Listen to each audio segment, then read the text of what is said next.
দর্শক, কালবেলা নির্বাচনী আয়োজন ভোটার বেলা দেখবার জন্য স্বাগত জানাই আপনাদের। লক্ষ্মীপুরে ভোটের ভুয়া সিল উদ্ধারের পর ফের আলোচনায় এসেছে নির্বাচনে জালিয়াতির আশঙ্কার কথা। অনেকেই এতদিন বিষয়টিকে কেবল রাজনৈতিক অভিযোগ হিসেবে দেখলেও এখন চিন্তিত হচ্ছেন তারা। তবে সরকার তৎপর রয়েছে এসব রুখতে। লক্ষ্মীপুরের এই ঘটনায় মামলা দায়ের হয়েছে, চলছে তদন্ত। নির্বাচনকালীন নানা বিষয় নিয়ে আলোচনা করব আজ। অনুষ্ঠানের পুরোটা সময় জুড়ে আপনাদের সঙ্গে আছি আমি রনি রেজা, এবং আজ আলোচনা করবার জন্য স্টুডিওতে আছেন দুজন বিজ্ঞ আলোচক। পরিচয় করিয়ে দিচ্ছি তাদের সঙ্গে। আমার ডানে রয়েছেন সাবেক ছাত্রনেতা শরীফুজ্জামান শরীফ, স্বাগতম আপনাকে। আমার বামে রয়েছেন সাংবাদিক ও রাজনীতি বিশ্লেষক ডক্টর কাজল রশিদ শাহিন, স্বাগতম আপনাকে। আমি যদি ডক্টর কাজল রশিদ শাহিন আপনাকে দিয়ে আজকের আলোচনা শুরু করতে চাই। যেমনটি বলছিলাম, এতদিন তো রাজনৈতিক যে আলোচনা বা অভিযোগ থাকে যে কেউ ভোট ইঞ্জিনিয়ারিং করতে পারে, কারচুপি হতে পারে, নানা ধরনের অভিযোগ করে, এটা আমরা স্বাভাবিকভাবেই শুনে আসি প্রতি নির্বাচনের পরে। কিন্তু হঠাৎ করে গত 2-3 দিন আগে লক্ষ্মীপুরে কিছু ভুয়া সিল ও ব্যালট পেপার উদ্ধার হবার পর ব্যাপারটি কেবল রাজনৈতিক বক্তব্য এই সীমাবদ্ধ থাকে কিনা? না, কোনোভাবেই রাজনৈতিক বক্তব্যে সীমাবদ্ধ থাকে না। এমনিই ধরেন এই ভোট নিয়ে 12 তারিখের নির্বাচন নিয়ে জনমনে কিন্তু এখনো একটা শঙ্কা দ্বিধা রয়েই গেছে, যে এখনো কিছু মানুষ মনে করে হয়তো তাদের কাছে খুব বেশি যুক্তি নেই, কিন্তু তাদের ভিতরে এরকম একটা প্রচ্ছন্ন ভাবনা আছে যে আদৌ নির্বাচন হবে কিনা। সেই অবস্থায় যদি ধরেন নির্বাচন আবার সুষ্ঠু হবে কিনা, নির্বাচনে জালিয়াতি হবে কিনা, এইসব প্রশ্ন সামনে আসে, কিংবা তার যদি কিছু নমুনাও দেখা যায়, তাহলে তো সেটার এই নির্বাচনকে ঘিরে বড়ই শঙ্কার কথা। এবং ধরেন নির্বাচনের আগে আগে একটা কথা এসেছে যে ওই যে ভোটার মাইগ্রেশনের ব্যাপারটাও ইতিপূর্বে কিন্তু আমরা এইরকম বড়ভাবে শুনিনি বা এইভাবে এটা আলোচিত হয়। এবং নির্বাচন সামনে করে কিন্তু এই প্রসেসটা একটা ইয়ের পরে, তফসিল ঘোষণার পরে কিন্তু এই প্রসেসটা বন্ধ হয়ে যায় একদম। কিন্তু এবছর কিন্তু বন্ধ হয়নি, এবছর বন্ধ হয়নি, চলমান। এবং এইটা কিন্তু ধরেন আমরা অনেক আগেই শুনছিলাম। তাহলে নির্বাচন কমিশন কেন এত পরে সেই বিষয়ে তাদের উদ্বেগ বলি বা তাদের তৎপরতা বলি দেখা যাচ্ছে? আবার ধরেন এই যে ভুয়া সিল উদ্ধার, এটা তো খুবই দুঃখজনক একটা ঘটনা। এবং নির্বাচনের মাত্র আর ধরেন 1 সপ্তাহ আছে কিন্তু একদম কাগজে কলমে। সেই সময় যদি এই অবস্থা থাকে, তাহলে বুঝতে হবে যে নির্বাচন কমিশনের যে তৎপরতা দরকার, নির্বাচন কমিশনের যেরকম বলা যায় যে একদম সর্বত্র মনোযোগ বা মনিটরিং দরকার, সেইটা মনে হয় এখনো খামতি রয়েছে। এবং ধরেন আমাদের গণভোটের প্রশ্নে বা অনেক জায়গাতেই কিন্তু নির্বাচন কমিশনের ঘুম ভাঙছে। ওই যে আমরা ছোটবেলায় পড়ছিলাম যে ডাক্তার আসিবার পূর্বেই রোগী মারা গেল, ব্যাপারটা এইরকম। তো তারপরেও আমরা মনে করি যে 12 তারিখের নির্বাচন নিয়ে, যেহেতু এই নির্বাচন অনেক আশার নির্বাচন এবং মানুষ বহুদিন ধরে এরকম একটা নির্বাচনের অপেক্ষায় আছে। এত বড় একটা গণঅভ্যুত্থান হলো, গণঅভ্যুত্থানের পরে প্রায় 2টা বছর সময় চলে যাচ্ছে। এই অবস্থায় নির্বাচন যেন সুষ্ঠু হয়, এবং নির্বাচন হওয়ার পরে বা হওয়ার আগে নির্বাচনকে ঘিরে যেন কোনো রকমের শঙ্কা বা প্রশ্ন তৈরি না হয়। নির্বাচন হতে হবে এবং সেটা বিতর্ক মুক্ত নির্বাচন হতে হবে, এবং নির্বাচন হতে হবে সেটা নির্বাচন আমি মনে করি আইনগতভাবে সুষ্ঠু হতে হবে এবং নৈতিকভাবেও সুষ্ঠু হতে হবে। আমি যদি একটু উল্লেখ করি, পুলিশের বরাত দিয়ে এই লক্ষ্মীপুরের ঘটনায় যে সংবাদ প্রকাশ হয়েছে, সেখানে পুলিশ জানিয়েছে সৌরভ হোসেন নামের একজন 6টি ভোটের সিল তৈরির জন্য ব্যবসায়ী সোহেল রানার দোকানে অর্ডার দেয়।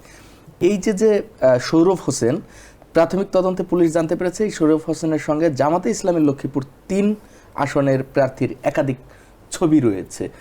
এইখানে কি কোনো এই ছবি তো অনেকের সঙ্গেই থাকে, এখানে কি কোনো যোগসূত্রতা খোঁজা হচ্ছে, নাকি এইটা ব্যক্তি পর্যায়েই স্বপ্রণোদিত হয়ে এইসব কাজ করে বলে মনে করে? এটা হয়তো আরো কিছুটা তদন্ত হলে আমরা বলতে পারবো। তবে এটাকে পুলিশে গুরুত্ব দিয়ে দেখা উচিত, এবং এটা ধরেন পুলিশ যেন 8-10টা দায় সারা কাজের মতো কাজগুলো না করে। এবং এই ক্ষেত্রে ধরেন এই যে সিলের এটা হচ্ছে, এইরকম যে হতে পারে, এখন পর্যন্ত নির্বাচনকে ঘিরে আইন শৃঙ্খলা বাহিনীর আরও যে তৎপরতা দরকার ছিল, আরও যে কার্যক্রম ছিল, সেইটা কিন্তু তুলনামূলকভাবে কম। জি, ধন্যবাদ। আমরা একটু শরীফুজ্জামান শরীফ, আপনাকে একটু শুনতে চাই। যদি বলি, লক্ষ্মীপুরের একটি ঘটনা আমরা দেখলাম, প্রত্যক্ষ করলাম, কারণ সেখানে উদ্ধার হয়েছে, কিন্তু এরকম সারা দেশে আরও কোথাও হতে পারে কিনা যেখানে আমরা জানিই না এখনো উদ্ধার হয়নি কারণে? ধন্যবাদ আপনাকে, ধন্যবাদ দর্শক শ্রোতার সাথে আলোচক সহ। প্রথমত, আমরা চাইলেই বলে দিতে পারবো এমনটা না, তবে আমরা ধারণাটা করতে পারি, আমাদের শঙ্কার কথাটা বলতে পারি। আপনি যদি জিজ্ঞেস করেন ইলেকশন কমিশন বা গভর্নমেন্টের নিরপেক্ষতা, দক্ষতা, আন্তরিকতা নিয়ে আমি পরিষ্কার করে বলবো যে গণঅভ্যুত্থানের পরে মোটামুটি মানুষের জীবনে এই ধরনের একটা ধারণা এসেছে যে এখানে নির্বাচন হলে বিএনপি ক্ষমতায় যাবে, এই ধরনের একটা ভাবনা মানুষের মনের মধ্যে আছে। এটা বিএনপি পন্থীদের ধারণা, বাট সাধারণ মানুষেরও একটা বড় অংশ মনে করে যে নির্বাচন হলে বিএনপি ক্ষমতায় যেত। আমি আগস্টের 5 তারিখ, 6 তারিখ, 7 তারিখের কথা বলছি, মানে ওই ওই সময়টা দ্রুত সময়ের কথা বলছি।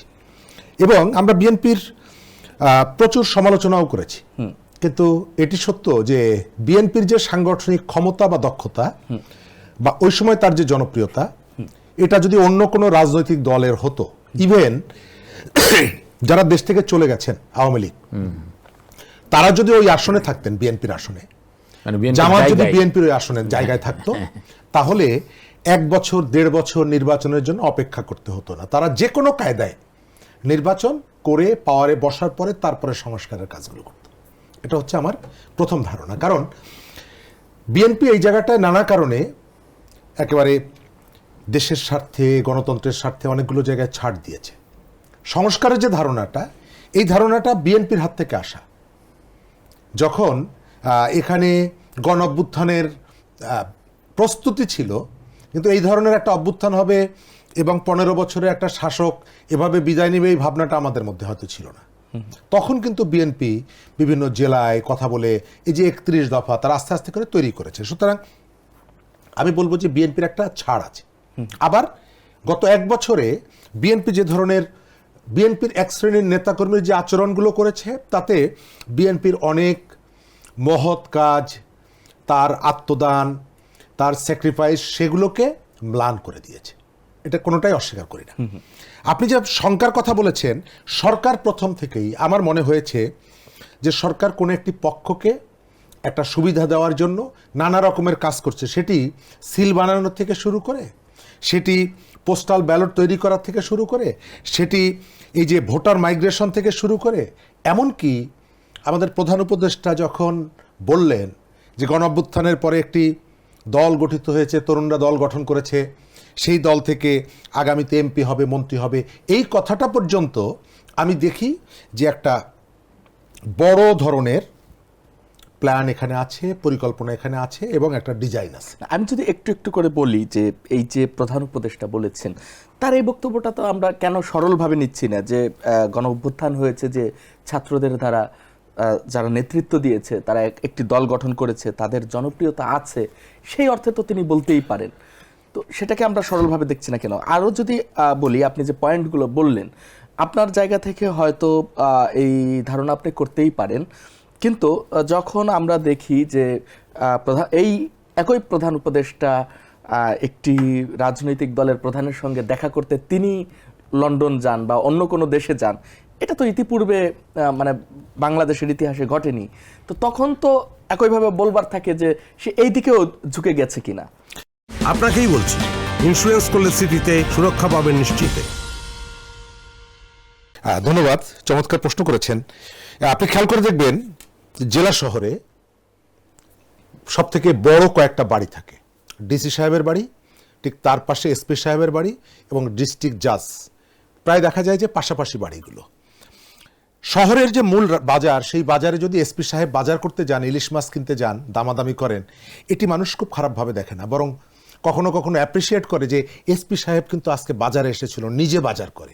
কিন্তু ডিস্ট্রিক্ট জাজ তিনি যদি বাজারে গিয়ে বাজার করেন, এটিকে সমালোচনার দৃষ্টিতে দেখা হয়। কারণ কতগুলো পজিশন আছে, যে পজিশন থেকে প্রায় একই ধরনের পজিশন, কিন্তু ব্যক্তির ভিন্নতার কারণে কখনো কোনো কাজ করা যায়, কখনো কোনো কাজ করা যায় না। ডক্টর মোহাম্মদ ইউনূস লন্ডনে গিয়ে তারেক রহমানের সাথে বৈঠক করেছে, এটি তার একটি কৌশল হতে পারে, কিন্তু রাজনীতির জায়গা থেকে সমালোচনা হবে, হওয়াটাই স্বাভাবিক। দ্বিতীয়ত, এনসিপি, বিএনপি, জামাত, যে কোনো একটি রাজনৈতিক দল এই নির্বাচনে তো সংখ্যাগরিষ্ঠ পেয়ে ক্ষমতায় বসবে। তো এনসিপির যদিও এখন সেই সুযোগটা নেই, কারণ তাদের নিজস্ব আসন সংখ্যা মাত্র জোটগতভাবে এটি হতেই পারে। কিন্তু সেই কথাটি যদি ইলেকশন কমিশনার বলে ফেলে যে আমি শুনেছি, আমি যেখানে ভোট দিব সেখান থেকে অমুক বিজয়ী হবে, এটি বলা যায় না। অনেক সত্য কথাও, অনেক বাস্তবতাও অনেক সময় আপনি পজিশনের কারণে এই কথাটা বলতে পারেন না। যখন আপনি এই কথাটা বলেন সঙ্গত কারণে একটা প্রশ্ন তৈরি হয় যে কে মন্ত্রী হবে এটি আপনি কিভাবে জানেন? গণঅভ্যুত্থানের পরে যে তরুণরা রাজনৈতিক দল গঠন করেছে, যদি তিনি বলতেন তরুণদের ভেতর থেকে কেউ কেউ এমপি হবে, তাহলে সমালোচনাটা হতো না, কারণ তরুণদের অনেকেই অনেক দলে অংশগ্রহণ করেছে, নির্বাচন করছে। কিন্তু যখন আপনি বলেন যে তরুণদের একটি দল গঠিত হয়েছে এবং তারা এমপি হবে, মন্ত্রী হবে, সঙ্গত কারণে প্রশ্ন তোলা যায়। আর যেহেতু তরুণদের সেই দলটি একটা রাজনৈতিক জোটের সাথে আছে এবং যে জোটটা এখন খুবই আলোচনায়, মূল প্রতিদ্বন্দ্বীতে তারা উঠে এসেছে, সেই কারণে সরকারের জায়গা থেকে সরকারের প্রধান হিসাবে তিনি এই কথাটা বলতে পারেন না। ধন্যবাদ আপনাকে ডক্টর কাজল রশিদ শাহী।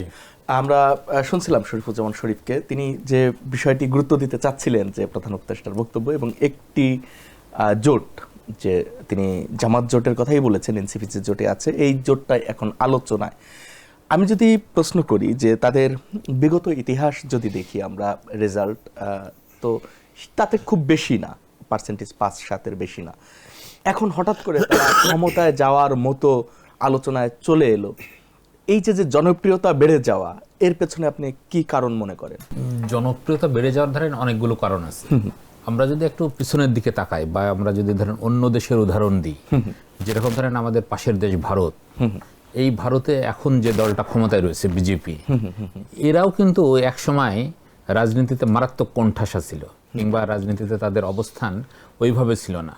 মানে 1988-এর দিকে যে ইলেকশন হয়, সেখানে কিন্তু তারা মাত্র 3টা আসন সম্ভবত পায়, এবং তারা ধরেন বেশ কয়েকবার সরকার গঠন করে, এবং সেই সরকার কোনোটা 2 মাস, কোনোটা 3 মাস, কোনোটা সম্ভবত 13 দিন এইরকম সময় পায়। পরবর্তীতে কিন্তু তারা ধরেন কিভাবে টানা ক্ষমতায় আছে, এবং সেটা কিন্তু ভারতের মতো একটা দেশে, এবং ভারতকে বলা হয় যে দেশে মানে সর্ববৃহৎ গণতন্ত্রের দেশ জনসংখ্যার দিক দিয়ে। এখন প্রশ্ন হলো যে বিজেপির যে এই উত্থান, এই উত্থানের পিছনে তো আসলে কংগ্রেসই দায়ী। আচ্ছা। এবং বিজেপির এই উত্থানের পিছনে আমরা বইপত্রের দিকে যখন তাকাই, ধরেন আমরা ইন্দিরা গান্ধীর যখন জীবনী পড়ি, তখনও ওইখানে আমরা দেখতে পাই যে ইন্দিরা গান্ধী যে কৌশলগুলো অবলম্বন করছে, বা কংগ্রেস যখন তারা ওই যে মানে সামরিক ইয়েতে গেল ভারতের মতো দেশে, এইসব জায়গাগুলো বা বিজেপির প্রতি এক ধরনের মানে অত্যাচার বলেন, বিজেপির প্রতি বলেন, রাজনৈতিক যে মানে সুস্থতা দরকার ছিল, রাজনৈতিক নিরপেক্ষতা দরকার ছিল, সেইটা কংগ্রেস দিতে ব্যর্থ হয়েছে। এবং কংগ্রেসের সেই ব্যর্থতাই বিজেপিকে আজকের এই জায়গাটা নিয়ে আসছে। এবং আমাদের এখানে জামাতের উত্থানের পিছনেও আসলে মূলত আওয়ামী লীগের ব্যর্থতা, এবং সেটা 1 নম্বর যদি বলেন আওয়ামী লীগের ব্যর্থতা, 2 নম্বর আওয়ামী লীগের ব্যর্থতা, 3 নম্বর আওয়ামী লীগের ব্যর্থতা। আওয়ামী লীগ আসলে রাজনৈতিকভাবে যে ভূমিকাটা পালন করার কথা ছিল, সেইটা কিন্তু তারা করতে পারেনি। আচ্ছা। এবং সেটা তারা করতে পারেনি, কিংবা তারা করেইনি সচেতনভাবেই, হয়তো তারা শুধুমাত্র দলের স্বার্থ দেখছে। আচ্ছা, এইটা হচ্ছে ঘটনা। এবং সেই দলের স্বার্থ দেখতে গিয়ে তারা আসলে জামাতকে মানে ধরেন একঘরে করতে গিয়ে আসলে জামাতকে সংগঠিত হওয়ার যে সুযোগ, জামাত যে আরো ওই যে যাদেরকে আপনি মানে আলাদা করে দিবেন, তারা তো তাদের সার্ভাইভের জন্যই তারা এই লড়াইটা চালাবে। আচ্ছা, আমি যদি একটু প্রশ্ন করতে চাই যে আওয়ামী লীগের পাশাপাশি তো বিএনপির নামটাও বড় আকারে উচ্চারিত হয়, তা আওয়ামী লীগ যে কাজগুলো করেছে সেজন্য আওয়ামী লীগ তো বাদ, এখন মাঠে নেই। তো এই জায়গাটা তো তাহলে বিএনপির দখলে থাকার কথা ছিল, এই জনপ্রিয়তার জায়গাটা, এই গ্যাপটা তো বিএনপির দিকেই বেশি থাকার কথা ছিল। কিন্তু সেখানে বিএনপির জনপ্রিয়তা কমে যাওয়া এবং জামাতে ইসলামীর বা ডানপন্থীদের যে জনপ্রিয়তা বেড়ে যাওয়া, এটার পেছনে আপনি কোন ঘটনা? এটার পেছনেও ওই কারণটা একই রকমেরই। ধরেন আপনি যাকে নিষ্পেষণ করবেন, মানে একটা কথা বলা হয় যাকে আপনি নিষ্পেষণ করবেন, নিষ্পেষণ করার ভিতর দিয়ে সে যদি টিকে যায়, তাহলে সে বড় শক্তি হিসাবে আবির্ভূত হবে। এটা হচ্ছে একদম মানে গ্রামাটিক্যাল কথা। আর হচ্ছে যে বিএনপি যে কাজটা করার দরকার ছিল, সেইটা কিন্তু রাজনীতিতে বিএনপি ওই কাজটা করতে পারেনি। এই সুযোগটা জামাতে গ্রহণ করছে। এবং বাংলাদেশে তো আসলে এই মুহূর্তে রাজনৈতিক দলগুলোর ভিতরে জামাতই একমাত্র রাজনৈতিক দল যারা ক্যাডার ভিত্তিক রাজনৈতিক দল। এবং জামাত বা শিবির যারা করে, তারা কিন্তু ওই দলের একদম লিস্টেড, ধরেন জামাতের কতজন আছে বা আছে, এটা কিন্তু জামাত বলতে পারবে। বিএনপি কিন্তু বলতে পারে তার জনসমর্থনের কথা, কিন্তু তার কর্মী বা তার নেতা কত, এগুলো কিন্তু কাউন্ট করে তাদের বলার ক্ষমতা নেই। জামাতের কিন্তু সেই জায়গাটা। এটা কি সংখ্যা অনেক বেশি কারণে, যে অনেক বেশি হলে তো বলা মুশকিল, অগণিত? সেইটা না, জামাত আসলে অনেক সিস্টেমেটিক রাজনৈতিক দল করে। আচ্ছা। এবং এই সিস্টেমেটিক রাজনৈতিক দলকে আপনি আটকানো মুশকিল আছে। ধরেন আমাদের এখানে এটা এখন অন্য রাজনৈতিক দলগুলো বলতে পারে যে আমরা সে চর্চা করব কিনা, যে জামাতের যেভাবে প্রাতিষ্ঠানিকভাবে জামাতে গিয়ে গেছে, অন্য রাজনৈতিক দলগুলো তো সেটা করতে পারেনি। এবং আমাদের মনে আছে নিশ্চয় যে এই যে গ্রেনেড হামলার ওই সময়, গ্রেনেড হামলার সময় আওয়ামী লীগ নেত্রী যখন আহত হলেন, তখন কিন্তু ওনাকে এই ঢাকা শহরে চিকিৎসা দেওয়ার জন্য হাসপাতাল খুঁজে পাওয়া গেছিল না। যে হাসপাতালে নিয়ে যাওয়া হয়েছে সেই হাসপাতাল তাকে চিকিৎসা দিতে চায়নি বা চিকিৎসা দিতে অপারগতা প্রকাশ করছে। সেই জায়গায় ধরেন পরবর্তীতে যখন আওয়ামী লীগের মতো একটা রাজনৈতিক দল 17 বছর বা দীর্ঘ সময় ধরে মানে সরকারে থাকলো, তারা কিন্তু তাদের ওইরকম একটা হাসপাতালও তৈরি করলো না। এটা তো আমরা স্বীকার করি আর না করি, জামাত ধরেন ব্যাংক করছে, জামাত হাসপাতাল করছে, জামাত মিডিয়া করছে, জামাত হচ্ছে শিক্ষা প্রতিষ্ঠান করছে, এইসব প্রতিষ্ঠান করছে এবং এইসব প্রতিষ্ঠানগুলো তো তারা সাকসেসফুলি মানে রান করাচ্ছে। এটা তো একটা রাজনৈতিক দলের জন্য অনেক বড় সুযোগ। আমরা এই প্রসঙ্গ নিয়ে শরীফুজ্জামান শরীফ আপনাকে শুনি যে জামাত এই যে শৃঙ্খল রাজনীতি করছে, এই ধারায় অন্য রাজনৈতিক দলগুলো আগাতে পারছে না কেন? আপনাকেই বলছি, ইন্স্যুরেন্স করলে সিটিতে সুরক্ষা পাবেন নিশ্চিতে। এক একটা রাজনৈতিক দলের এক এক ধরনের মতাদর্শ থাকে এবং সেই মতাদর্শ সে কিভাবে এস্টাবলিশ করবে তার জন্য তার কতগুলো কর্মপরিকল্পনা থাকে। জামাত যে কর্মপরিকল্পনাটা ঠিক করেছে, সে তার দলের মধ্যে সেই ধরনের একটা থিওরিটিক্যাল জায়গা, সেই ডেডিকেশন, সেই জায়গাগুলো ঠিক করেছে। অন্য রাজনৈতিক দলগুলো মনে করেছে যে এই প্র্যাকটিসটা করতে গেলে খুব বেশি লাভ হবে না, কারণ আমাদের এখানে জামাত যে প্র্যাকটিসটা করছে পাকিস্তানেও তো সে একই প্র্যাকটিস করছে, পাকিস্তানে তো জামাত ইসলাম আছে, তাদের বিকাশ তো সেখানে হয়নি, বরং তারা আমাদের তুলনায় সমাজ রাজনীতি পাকিস্তানে তো আরো ব্যাকওয়ার্ড, আরো পশ্চাৎপদ। তারপরে ডক্টর কাজল রশিদ শাহীন যে বিষয়গুলো উল্লেখ করলেন ধরে ধরে, এই যে কল্যাণমূলক প্রতিষ্ঠান আমি আসছি ওই জায়গাটায়, মানে আপনি আপনার প্ল্যানের জায়গাটায় আপনি একটা সিদ্ধান্ত নিয়েছেন, আপনি একটা বিকল্প রাষ্ট্র তৈরি করবেন। জামাত তার পলিটিক্সের মধ্যে একটা বিকল্প রাষ্ট্র তৈরি করেছে। দ্বিতীয়ত, জামাতের অ্যাডাপ্টেশন ক্যাপাসিটি অনেক বেশি। গত 15 বছর, 20 বছর, 30 বছর আমরা কিন্তু জামাতের নির্বাচনের সময় যে স্লোগানটা শুনেছি, সেই স্লোগানটা এবার নেই। সেই স্লোগান হচ্ছে আল্লাহর আইন চাই, সৎলোকের শাসন চাই। এবার তাদের কোনো ডকুমেন্টস থেকে আপনি সেটি দেখেন, কোথাও নেই। কারণ সে এখন মনে করছে তরুণদের কাছে তাদের মানে ইহজাগতিক কতগুলো ব্যাপার তাদের সামনে তুলে ধরতে হবে। সেই কারণে সে চাকরির কথা বলছে, সেই কারণে সে কর্মসংস্থানের কথা বলছে, সেই কারণে তার প্র্যাকটিক্যাল লাইফে প্রতিদিন যে সমস্ত চ্যালেঞ্জ মোকাবেলা করে সেই বিষয়গুলো তরুণদের সামনে নিয়ে আসছে। সে কেন বারবার বলছে যে ইতিহাস নিয়ে ঘাটাঘাটি করা যাবে না। এই যে ইয়াটা আপনি বলছেন যে তরুণদের আকৃষ্ট করার জন্য ইহজাগতিক যে ব্যাপার, এটি তো তারা এইবারই শুরু করেছে, ব্যাপারটা এমন নয়। এই চেষ্টা তো দীর্ঘদিনের, তাদের হসপিটাল তৈরি, ব্যাংক তৈরি বা আরো কর্মসংস্থান তৈরি, তাদের তরুণদের মানে প্যাট্রোনাইজ করা, অর্থনৈতিকভাবে সাহায্য করা, এটা তো নতুন নয়। আমি ওই জায়গাটাই বলছিলাম আর কি, রাজনৈতিক দল হিসাবে যে কর্মকৌশলগুলো এক একটা দলের এক এক ধরনের কৌশল। আপনি একসময় বামপন্থীরা এই যে কাজগুলো এইগুলো হুবহু করতো, এগুলো সেটি এরা এখন ফলো করছে, সেটি ফলো করছে। আপনি পশ্চিমবঙ্গে এখানে আপনি অনেককে দেখবেন যে বিশ্ববিদ্যালয় থেকে পাশ করে সার্বক্ষণিক যুক্ত করে আপনাকে যে আপনি যেটা বললেন যে বামপন্থীদের এরা এখন ফলো করছে, ওই জায়গাটায় বামপন্থীরা আসলে কি ব্যর্থ হয়েছিল? আচ্ছা, সেই জায়গাটায় বলবো তাহলে। জামাত কিন্তু তার এই জায়গাটা তারা ব্যর্থ হয়নি। পশ্চিমবঙ্গে দীর্ঘকাল মুখ্যমন্ত্রী ছিলেন জ্যোতি বসু, জমিদারের ছেলে। তিনি কিন্তু সবকিছু ত্যাগ করে সার্বক্ষণিক রাজনৈতিক কর্মী হিসাবে তিনি একটা প্র্যাকটিস করেছেন। আবার এখন দেখবেন প্রায় 34 বছর একটা রাজনৈতিক দল একটা জায়গায় ক্ষমতা ধরে রেখে সেখান থেকে যখন তারা পড়ে গেল, এমন একটা দুর্বিষহ অবস্থার মধ্যে পড়ে গেছে, সেখানে 4%, 5%-এর ভোট তারা কিন্তু তুলতে পারছে না। কিন্তু অর্থাৎ ডেডিকেশনের যে জায়গাটা, এটি যে সবসময় মানুষ গ্রহণ করে এবং একই বহতা নদীর মতো কখনো দিক পরিবর্তন করে তা না। জামাত আন্তরিকতার সাথে কতগুলো জায়গাকে তারা অ্যাড্রেস করেছে। তাদের যে আন্তরিকতার জায়গাটা বলছি, এটি আমার দৃষ্টিতে একরকম, আপনার দৃষ্টিতে এক রকম। আমি তার পশ্চাৎপদতার কথা বলছি। সে এতদিন আমাকে যে কথা বলেছে, শরিয়া আইনের কথা বলেছে, এবং বিপুল সংখ্যক মানুষ কিন্তু এই কারণে তাদের প্রতি আকৃষ্ট হয়েছে। আপনি যদি খেয়াল করে দেখেন। প্রশ্নটি করেছিলেন, আপনি আনসার পেয়েছেন? না, আমি আমাদের এই জায়গাটায় বামপন্থীরা পলিটিক্সটাকে যতদিন পর্যন্ত মিন করেছে ততদিন পর্যন্ত তারা করেছে, কিন্তু যখন পলিটিক্সটার তুলনায় তারা রিয়াক্টিভ হওয়ার ব্যাপারটাকে মিন করেছে, তারা পলিটিক্স থেকে চলে গেছে। স্যাক্রিফাইসের যে কথাটা, আপনি এই জেনারেশনের কয়জনকে যদি জিজ্ঞেস করেন আমাদের এখানে নির্মল সেনের অবদানের কথা বা তার স্যাক্রিফাইসের কথা কয়জন জানে? আপনি জিজ্ঞেস করেন তো একজন মানুষ।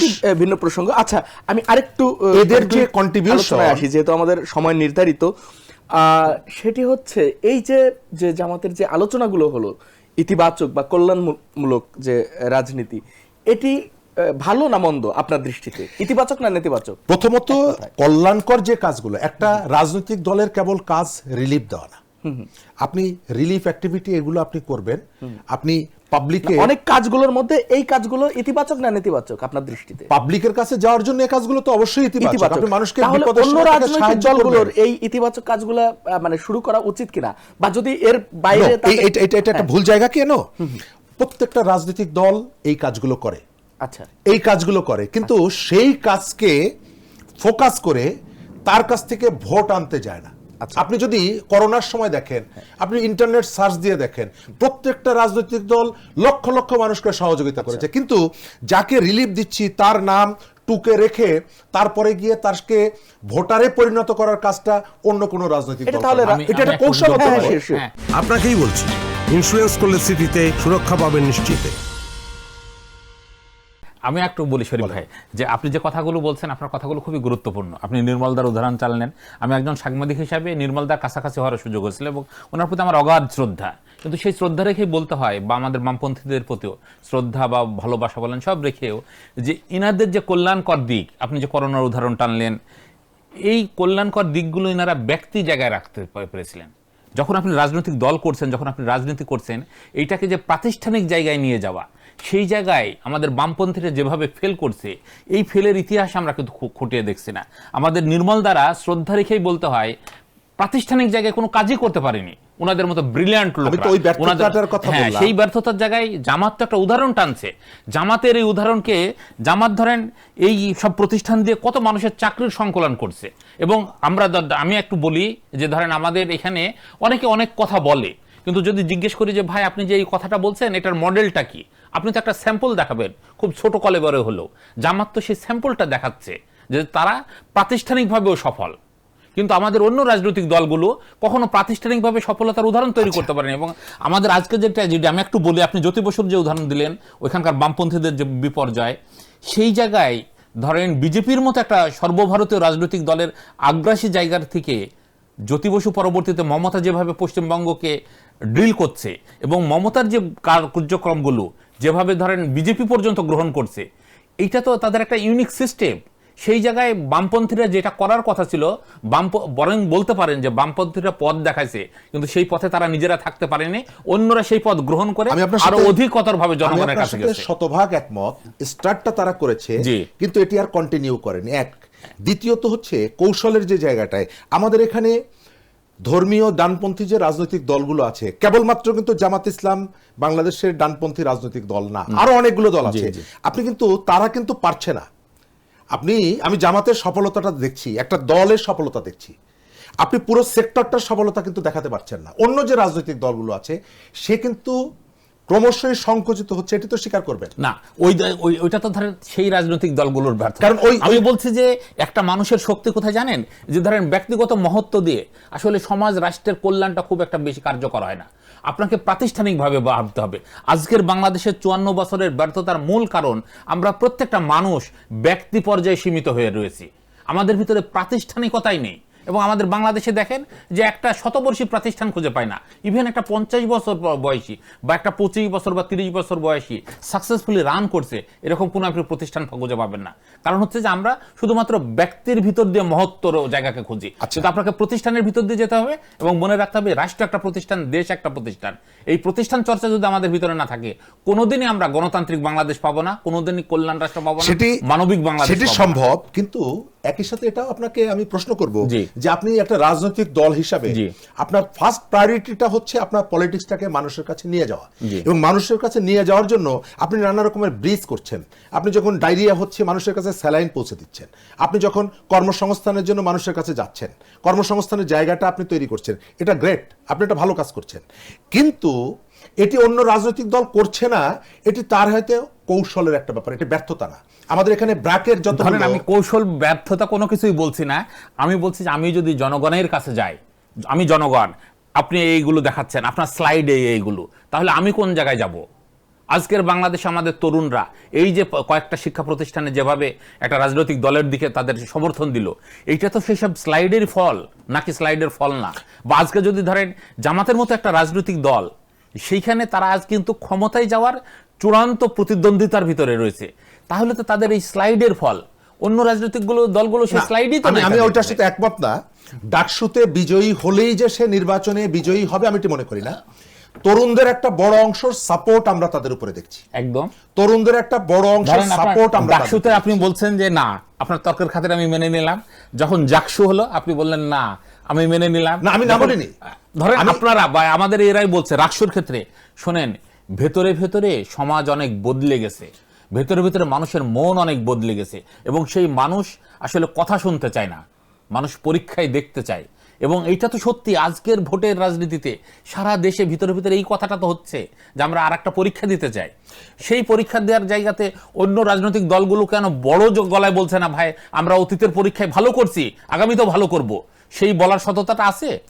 এখন আপনি যে সময়ের পরিবর্তনের সঙ্গে আপনি নিজেকে যে পরিবর্তনের সুযোগটা আপনি নিচ্ছেন, তরুণরা পরিবর্তনের সুযোগটা নিচ্ছে। আপনি নির্বাচনের আগ পর্যন্ত শিক্ষার্থীদের একটা ভোটের ভেতর থেকে আপনি বলতে পারবেন না দেশের জাতীয় রাজনীতির পরিস্থিতিটা এমন হবে। একদম একটা ইন্ডাস্ট্রির একটা ইলেকশনের ভেতর থেকে আপনি বলতে পারবেন না যে ফলাফলটা এমন হবে। তবে এটি স্বীকার করি যে তারা বহুমাত্রিক কার্যক্রমের ভেতর থেকে তাদের জনপ্রিয়তাটা বাড়িয়েছে, এমনকি তাদের বিপক্ষ যায় শক্তি, ব্যর্থতার যে জায়গাটা তার বিপক্ষ শক্তির ব্যর্থতা। আপনাকে একটু যোগ করি, না আমি শেষ না করা পর্যন্ত আপনি লাইনটা বলি খালি, আমি আপনার কাছে জানতে চাচ্ছি যে আপনি যে পরীক্ষার কথা বলছেন, ধরেন ওই পরীক্ষায় অন্য রাজনৈতিক দলগুলো, যখন আমি রাজনৈতিক দল তখন তো আমাকে একই কোরাসে থাকতে হয়, তাই না? আপনার মতাদর্শ জায়গা থাক, আপনি ভোটের রাজনীতি করছেন, তাহলে ওই পরীক্ষায় দাঁড়ালে আপনার পরীক্ষার খাতায় কি নাম্বারটা কেমন পাওয়ার মতো আপনার নিজের কাছে কি মনে হয়? আমি বিশ্ববিদ্যালয়ের নির্বাচনটাকে যদি আপনি ইন্ডিকেটর হিসাবে দেখেন, বিশ্ববিদ্যালয়ের ছাত্র রাজনীতিকে আমি মনে করি না যে পুরো বিশ্ববিদ্যালয়ের চিত্রটা এখানে ফুটে উঠেছে। কেন? পুরো না, মেসেজটা আছে কিনা, কোন রকম মেসেজও কি নাই? মানুষ দস্যুতাকে পছন্দ করে না। যে মানুষ আগস্টের শুরুতে বিএনপির প্রতি তার যে সমর্থনটা ছিল, বিএনপির আচরণের কারণে সেই সমর্থনটা প্রত্যাহার করে নিয়েছে, এটি আমি এই দৃষ্টিটা আমি দেখি। তাহলে একইভাবে জাতীয় রাজনীতিতেও মানুষ এই দস্যুতা অপছন্দ করতেই পারে। ইউনিভার্সিটিতে করে নেই, কিন্তু পারবে না, করবে না, এটা আমি বলছি না, কিন্তু সেটার মাত্রা কতটুকু? আচ্ছা, আপনি কি, আমি মনে করি না সাধারণ নির্বাচনে বিএনপি পরাজিত হবে, আমি এটি মনে করি না। হয়তো তার আসনের জায়গা বা তার যে সমর্থনের জায়গা সেটি হয়তো কমে আসতে পারে, কিন্তু বিএনপি নির্বাচনে পরাজিত হবে। বিএনপি, অন্য রাজনৈতিক দল, আমি সরাসরি বলি যে জামাত বিজয়ী হবে, এটি আমি মনে করি না, এবং এই মনে না করাটা কোনো অপরাধের কিছু না। অবশ্যই অবশ্যই আপনি খেয়াল করে দেখবেন যে মানুষগুলো জামাতকে সমর্থন করতে চাইছে বা শিক্ষা প্রতিষ্ঠানগুলোতে করছে বা বাইরের থেকে করছে, সে বলছে যে আমি চাঁদাবাজির বিপক্ষে, আমি এই দস্যুতার বিপক্ষে। সে কিন্তু একটা আইডিওলজি বা ফিলোসফিকে বা একটা রাজনৈতিক দলকে পছন্দ করত, যখন তাদের অ্যাক্টিভিটির কারণে সে বিরক্ত হয়েছে, তার আচরণে সে বিরক্ত হয়ে আরেকটা পক্ষকে সে ধরতে চাইছে বা অবলম্বন করতে চাইছে। এই জায়গাটায় আমি প্রথম ব্যর্থতাটা বলবো বিএনপির, কারণ সে তার প্রতি মানুষের যে ভালোবাসা সেটা ধরে রাখতে পারেনি। জামাতের বিকাশের জন্য আমাদের এখানে যে ফিলসফি, সেই ফিলসফিও তো তাকে সহযোগিতা করছে। আপনি বাংলাদেশের মানুষের যে বিপুল সংখ্যক তাদের যে ধর্ম বিশ্বাসের যে জায়গাটা, সেটিকে তো আমরা ব্যবহার করেছি। আমি যে এত বছর আমি যে শরিয়া আইন থেকে সরে গেলাম কেন? আমি তো দীর্ঘদিন শরিয়া আইনের পক্ষে কথা বলেছি। এখন সেখান থেকে সেই স্লোগানটা আনছি না কেন? আনছি না এই কারণে যে আমি মনে করেছি যে মানুষের ভাবনার জায়গাটায়, মানুষের চেতনার জায়গাটা একটা পরিবর্তন হয়েছে, এবং রাজনীতিবিদদের একটা বড় দায়িত্ব হচ্ছে যে তার পাবলিক কি চাইছে তার সাথে নিজেকে সম্পৃক্ত করা। জামাত সেই কাজটি করেছে, অন্যরা করেনি। অন্যরা ধরে শরীফ ভাই, আপনার কথা ধরে যদি আগাই আমরা, যে এতদিন এই ধর্মের কার্ড শরিয়া আইনের কথা বলেও জামাত সাকসেসনেস পায়নি, এখন তারা ওই জায়গা থেকে সরে এসে সাকসেসনেস চাচ্ছে, তাই না? তো সরে যে জায়গাটায় আসছে, এই জায়গাটায় তো বিএনপি আগে থেকে ছিল। বিএনপি তো কখনোই শরিয়া আইনের কথা বলে নাই। তো আপনি আগে থেকে যেখানে আছেন সেখানে থেকে যুদ্ধ করতে পারছেন না, আরেকজন সরে এসে এই জায়গাটা দখল করছে। আচ্ছা, এইটাকে আপনি কিভাবে দেখছেন? এইখানে আমি দেখছি বিএনপি যে কারণে পাবলিকের যে অংশটা বিএনপির সমালোচনাটা করছে, এই অংশটা কখনোই সমালোচনা করছে না যে বিএনপি সেকুলার ছিল বা বিএনপি একটা ধর্মের প্রতি একটা বিশেষ আকর্ষণ ছিল অথবা নাই, এই কারণে সমর্থন করছি না। সে বলছে যে গত এক বছরে বিএনপির প্রতিশ্রুতির জায়গায় পরিবর্তন হয়েছে। বিএনপির একটা বিপুল সংখ্যক নেতাকর্মীদের বিরুদ্ধে চাঁদাবাজি সহ নানা রকমের প্র্যাকটিক্যাল ফিল্ডে তাদের কতগুলো আচরণের পরিবর্তন হয়েছে। মানুষ কিন্তু সাপোর্ট দিচ্ছে অথবা সাপোর্টটা তুলে নিচ্ছে, এটি তার থিওরিটিক্যাল অবস্থান পরিবর্তন অথবা এটিকে ওন করার জন্য না। এটি পরিবর্তন করছে তার ব্যক্তিগত আচরণ পরিবর্তনের কারণে, তার রাজনৈতিক আচরণের পরিবর্তনের কারণে। বিএনপি বহু কর্মীকে বহিষ্কার করার পরেও সে কিন্তু তার গায়ের থেকে ওই দুর্গন্ধটা ছড়াতে পারছে না। মানুষ বিএনপির কাছে জিজ্ঞেস করছে না যে তুমি তোমার আইডিওলজি কোন কোন জায়গায় পরিবর্তন এনেছো। মানুষ কিন্তু ফোকাসটা করছে যে তোমার আচরণের জায়গায়, তোমার কর্মীদের চাঁদাবাজি অন্যান্য যে জায়গাগুলোতে। এবং একটা বড় জিনিস হলো, এই কাজটা বিএনপি যতটুকু না করেছে তার থেকে বেশি বিএনপির বিরুদ্ধে প্রচারটা হয়েছে বেশি। আচ্ছা, আমি এই টপিক এইখানে শেষ করতে চাই লাস্ট কথা দিয়ে। সেটি হচ্ছে, আপনি এই যে যা যা বললেন, আচরণগত পরিবর্তন বা ইত্যাদি ইত্যাদি, এই সবের কোনো প্রভাব জাতীয় নির্বাচনে পড়বে কিনা? জাতীয় নির্বাচন যে কোনো জায়গায় নির্বাচনে পড়তে পারে। আপনার Okay. একটা Okay, সমিতি এই topic নির্বাচনে শেষ। পড়তে পারে। কেন এই topic পড়বে না? শেষ। আমি পরবর্তী আলোচনায় আনতে চাই। আপনাকেই বলছি, ইন্স্যুরেন্স করলে সিটিতে সুরক্ষা পাবেন নিশ্চিতে। যুক্তরাষ্ট্রের হাওয়ার্ড বিশ্ববিদ্যালয়ের শিক্ষক ডক্টর মির্জা গালিব একসময় ছাত্র শিবির করতেন। তিনি বলেছেন যে যখন জামাতের আমিরের ওই প্রসঙ্গটা এলো, তিনি বলেছিলেন আল জাজিরার সাক্ষাৎকারে যে কোনো নারী জামাতের আমির হতে পারবেন না, প্রধান হতে পারবেন না। উনি ওই আলোচনার এগেনস্টে বলেছেন যে বিএনপিতে জিয়া পরিবারের বাইরে কেউ প্রধান হতে পারবে না। এই ব্যাপারে আপনি কি বলবেন? আসলে কি সেই বাস্তবতা আছে? আমার মনে হয় কি, এই জায়গাগুলো থেকে, এই জায়গাগুলো আমাদের অডিয়েন্সের হয়তো কেউ কেউ পছন্দ করে, কিন্তু তার থেকে ইম্পর্টেন্ট ছিল যে আমাদের গত পরশুদিন আপনি দেখলেন যে আমাদের এইখানে ব্যবসা বাণিজ্যের জায়গাগুলো কিভাবে সংকুচিত হচ্ছে। একটা সরকার চলে যাবে, যাওয়ার 3 দিন আগে, নির্বাচনের 5 দিন আগেও সে গোপন চুক্তি করে যাচ্ছে। এই জায়গাগুলো আলোচনায় থাকা উচিত। এই আলোচনাটা আমরা একটু মানুষের ইস্যুগুলোকে কখনো আলোচনায় আনিনি। আচ্ছা, ডক্টর কাজল রশিদ শাহীন, যদি আমি বলি এই যে দুটি দলেরই প্রধান কারা হতে পারবে কি পারবে না, এই জায়গাটা যদি যাই, জামাতে ইসলাম মানে যেমনটি শরীফুজ্জামান শরীফ বলছিলেন যে কিছুদিন তারা ধর্মীয় কার্ড খেলে এখন ওই জায়গা থেকে সরিয়ে আসছে। এই যে কৌশলগত পরিবর্তন, বা আবার যখন প্রয়োজন মনে করছে তখন বলছে যে না, নারীরা নেতৃত্বে আসতে পারবে না, আবার নারীদের সামনে আনবে, তারা বলছে যে আমাদের দলে 43% নারী সদস্য রয়েছে। এই যে মানে সুইচ করা, এটাকে আপনি কিভাবে দেখছেন? রাজনীতিতে এটা কতটা? এটা রাজনীতিতে খুবই গুরুত্বপূর্ণ একটা জায়গা। আচ্ছা, এবং আমি প্রথমত বলি যে পরিবার থেকে আরেকজন উত্তরসূরি তৈরি হওয়াটাকে আমি মন্দভাবে দেখি না। আচ্ছা, যদি তার যোগ্যতা থাকে, এবং যোগ্যরাই আসলে পরিবার থেকে উঠে আসে, এটা যদি আমরা না নিই তাহলে আমরা নেহরু পরিবারের কথা কেন বলি? এবং সারা পৃথিবীতে এরকম অজস্র পরিবার আছে।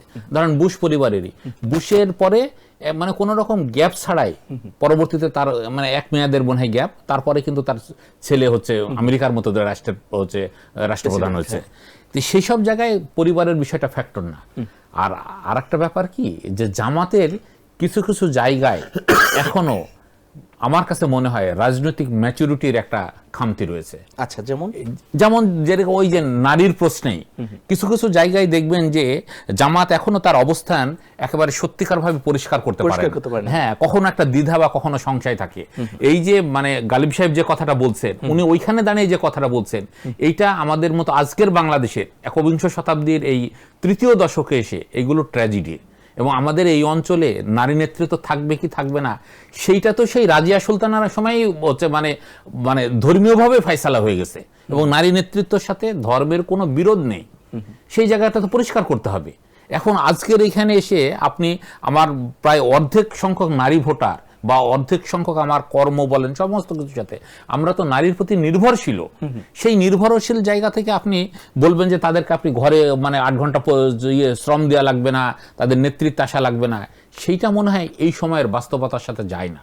এবং এই বাস্তবতার সাথে যায় না বলেই রাজনৈতিক দলগুলো আসলে নানা রকমের ট্রাম খেলে খেলে একটা পর্যায়ে এসে জনগণ আসলে ফয়সালা করে নেয় যে আসলে কার দিকে কোন দিকে ঝোঁকা যায় আর কোন দিকে ঝোঁকা যায় না। সেইটা খুবই গুরুত্বপূর্ণ। লাস্ট আপনাকেই দেব আমি, কাজী রশিদ শাহীন, লাস্ট টপিকে আসতে চাই। সেটি হচ্ছে জামাতে ইসলামী গতকালকে ইশতেহার ঘোষণা করেছে। নানা প্রতিশ্রুতি, নানা বক্তব্য আছে। এর মধ্যে একটি ব্যাপার হলো মুক্তিযুদ্ধের সঠিক ইতিহাস জানাতে চায় তারা, ক্ষমতা এলে পাঠ্য বইয়ে শিক্ষার্থীদের মুক্তিযুদ্ধের সঠিক ইতিহাস।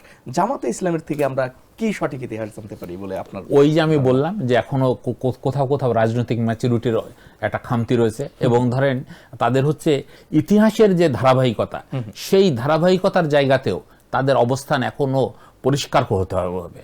তারা যদি মনে করে যে ইতিহাসের অস্পষ্টতার ভিতর দিয়ে তারা তাদের গোলটাকে মানে ডান করবে বা তারা তাদের কাঙ্ক্ষিত লক্ষ্যে যাবে, সেটা মনে হয় তাদের জন্য খুব কঠিন হয়ে যাবে।